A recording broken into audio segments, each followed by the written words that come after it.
মানুষের কোনো গ্যারান্টি নাই, কলিকালে মানুষের কোনো গ্যারান্টি নাই, যে কোনো সময় ওই মৃত্যু আমাদের আক্রমণ করতে পারে।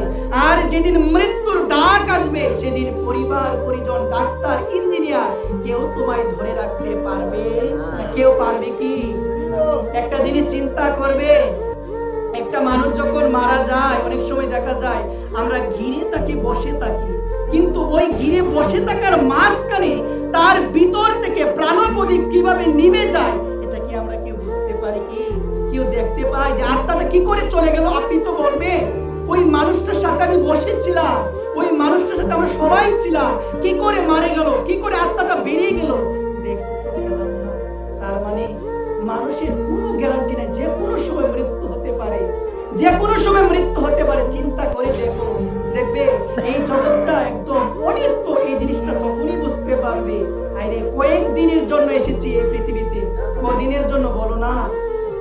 শাস্ত্র বলছেন ভবে মাত্র দুদিনের দেখা। বাবা কয় দিনের দেখা?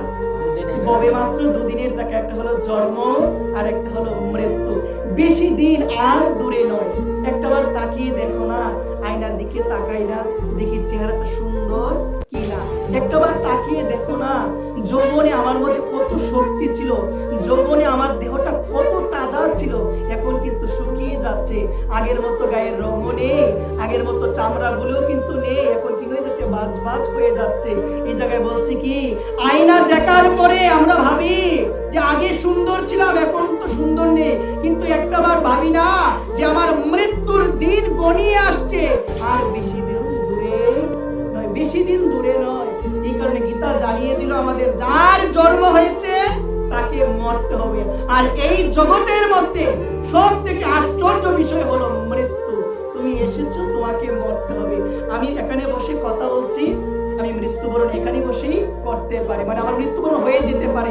আপনি ভগবানের কথা শুনছেন, ওই ভাগবত আসরে আপনার মৃত্যু হতে পারে।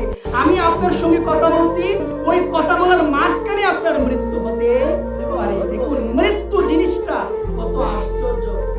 এই কারণে সকলের শ্রীচরণে আমি বিনম্র নিবেদন করে বলবো, বেশি দিন দূরে নয়, যতদিন বেঁচে আছি একটু যেন ভগবানকে ডাকতে পারি। বলো না, কাকে ডাকতে পারি? একটু যেন ভগবানকে ডাকতে পারি, ভগবানের কথা যেন শ্রবণ করে যেতে পারি। আর ভগবানের কাছে একটাই কথা বলবো, ভগবান এই পৃথিবীতে এসেছি তোমাকে ডাকার জন্য, কিন্তু সংসারের চাপে পড়ে তোমায় আমি ডাকতে পারছি না, তোমার নামটা আমি করতে পারছি না, তোমার কথা আমি শোনার সুযোগ পাচ্ছি না, এত ব্যস্ত প্রভু গো।